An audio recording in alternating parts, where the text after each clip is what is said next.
There's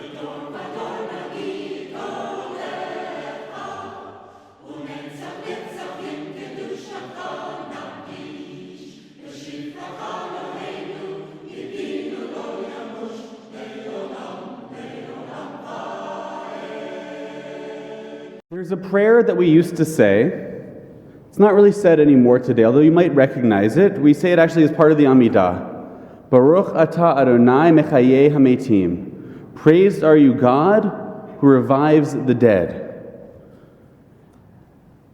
In the olden days, in a world long before the technology that we have today, it was said if you didn't see a close friend for more than 12 months, when you saw them for the first time, after not having seen them in a year, you would say this blessing.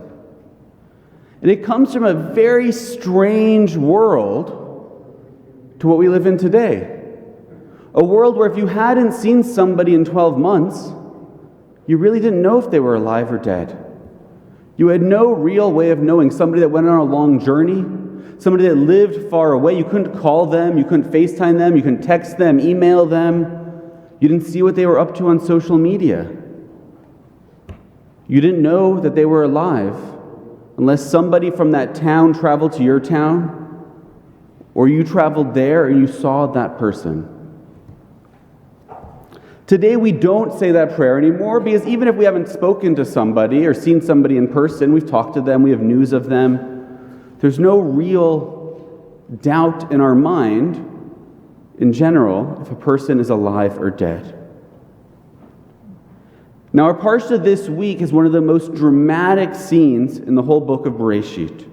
And this is a book with all sorts of drama. Adam and Eve, a world-ending flood, Abraham taking his son up the mountain, Jacob marrying two sisters. But our Parsha this week has what I think is the pinnacle, the highest moment in the drama that is the book of Bereshit. The moment that Joseph reunites with his brothers and with his father. Picture these scenes in a Hollywood movie. They'd be tear-jerkers. After all they've done to him, he forgives them outright. The shock on their face when their brother they haven't seen in years. They don't know if he's alive or dead. He reveals himself before them alive. Running a kingdom. Jacob thinking that his son is dead for all of these years, finally hearing news, finally going, seeing his son, and embracing him for the first time. That's drama. And it's always been difficult for me to imagine what it would be like to experience this as they did. We live in a connected world. I can talk to anyone, almost anywhere, anytime.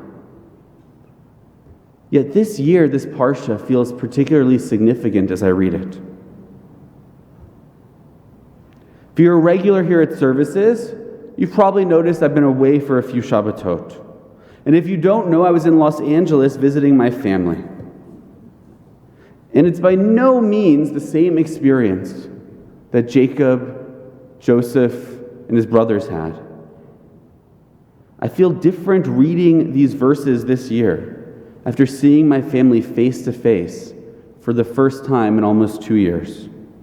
Seeing the expression on my parents' faces when they first glimpsed their grandchild, not through a screen, but face to face. Or the look in their eyes when they held her for the first time. Watching their faces, their beings light up. It was a really nice vacation.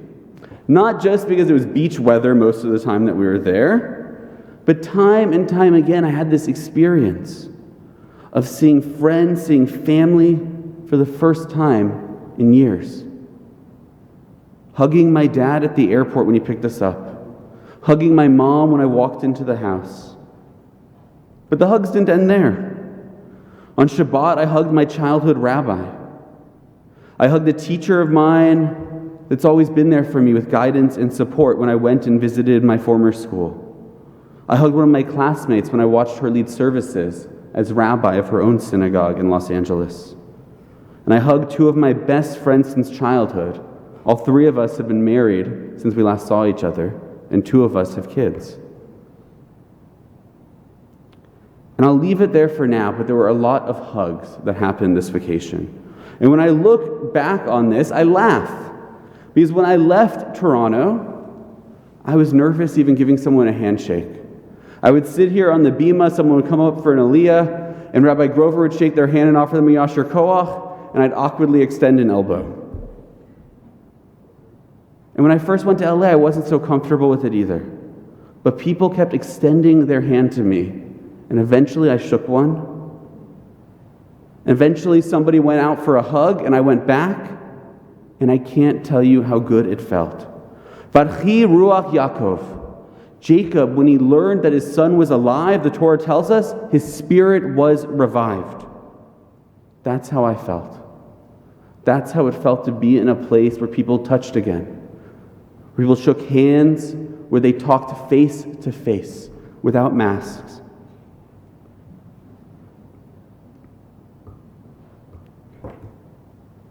It was these moments of physical closeness, of contact. It's these moments that revived my spirit. Like Jacob, I was renewed. And I didn't expect that this would mean so much to me. But I've been reading more since then on what researchers call touch starvation. It's been a science people have been looking into and researching long before COVID, with those who study it noticing the health benefits that come with physical contact. And it's no surprise that people need physical contact with others. And it's no surprise that in the long body of study of research on loneliness, it's been found that it is terribly detrimental to our mental and physical health. Dr. Vivek Murthy, former Surgeon General of the United States, has labeled it a public health crisis. Long before COVID, he saw loneliness as a serious public health crisis. Research has found that loneliness can reduce one's lifespan in a way similar to smoking cigarettes or obesity. It's connected to an elevated risk of heart disease, of anxiety, depression, even dementia. And I didn't realize just how starved I was for touch, how lonely I was, until somebody reached out and held my hand. There's a story in the Talmud that I think has an incredibly important lesson for us, at least for me. Rabbi Chia was ill, and his teacher, Rabbi Yochanan, went to go visit him. Rabbi Yochanan tells his student to give him his hand, and Rabbi Yochanan stands Rabbi Chia up, and miraculously, he is healed. He is healthy. Next, the Gemara gives us the story of Rabbi Yochanan when he was ill. Another rabbi, Rabbi Hanina, comes and visits him, and we see the same scene replay. Rabbi Hanina this time asks Rabbi Yochanan, "Give me your hand." He reaches out, extends his hand, he raises him up from the bed, and miraculously, Rabbi Yochanan is healed. The Gemara asks a fairly obvious question I think many of you are probably asking. If Rabbi Yochanan could heal Rabbi Chia, why couldn't Rabbi Yochanan heal himself? Why did he need Rabbi Hanina to do it for him? And the Gemara asks this question, Amai Lokim Rabbi Yochanan lenafshe. Why did he not restore his own soul, his own spirit? But the Gemara then gives us the answer. Ein chavush matir atzmo. A prisoner cannot free themselves. We are in prison. We are in prison. And we've been in prison for the better part of 2 years. A prison of loneliness, of distance, physical and emotional. A prison of separation, walls of empty space. I want to be very clear. I believe in the danger of COVID-19. And I don't take the dangers this disease poses to myself, my family, or to others lightly. And I've spoken many times from this beam about how important it is that we listen to the advice of medical experts, and how it's required even under Jewish law to do so. Required according to halakha to be vaccinated, required under halakha to protect not only your own health, but the health of others, the health of those around us. And I'm so proud at how our community and how Beth Tikvah has responded to this pandemic. the precautions we've taken to protect our members, the multiple times throughout all of this that our own guidelines were even stricter than what was required of us because of an abundance of caution. And I'm terribly thankful that as far as I know, as far as we know, we haven't had a single case of contact, of spread of this virus that came from our synagogue services. But it's time to let ourselves out of prison. I recognize numbers are going up. I recognize that the Omicron strain is a new fear for so many, myself included. But those of us who are here are vaccinated. So many others in our community are vaccinated, if not twice, 3 times already now. I'm so happy each Shabbat when I see more and more people returning to synagogue, that I get to see people face to face that I haven't seen in a long time other than on a screen. Puts a smile on my face behind my mask. But there are people left who are not here yet. People who have not left their homes, their apartments, their condos, their prisons of isolation, of loneliness. They've not yet broken free of the anxiety and the fear. They, like me, need somebody to reach out to them. I understand there are people with underlying conditions, people who it's not yet safe to return to communal gatherings.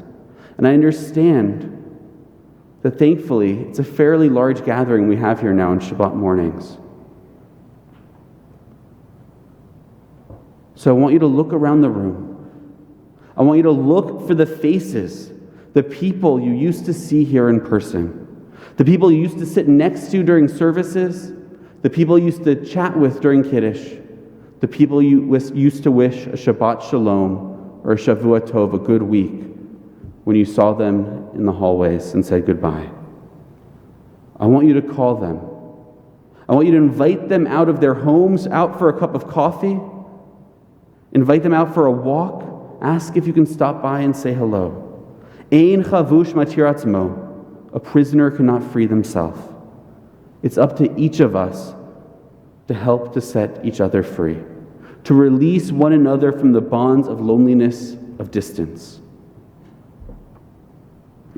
Traditionally, we no longer say that prayer, Mechayeh HaMeitim, because we know that the other person is still alive. We know their status, even if we haven't seen them. But I have a new understanding after realizing that there was a part of me that was rotting, a part of me that was dying and I didn't even know. It was through touch that I feel revived. Baruch atah Adonai Mechayeh HaMeitim. I didn't realize it. I had no idea how much my spirit needed that handshake or that hug, and I imagine I'm not alone. We have to continue to follow guidelines. We have to continue to be safe. But after services, it's a beautiful day outside today. If anyone wants a handshake or a hug, conversation, you know where to find me. Shabbat Shalom.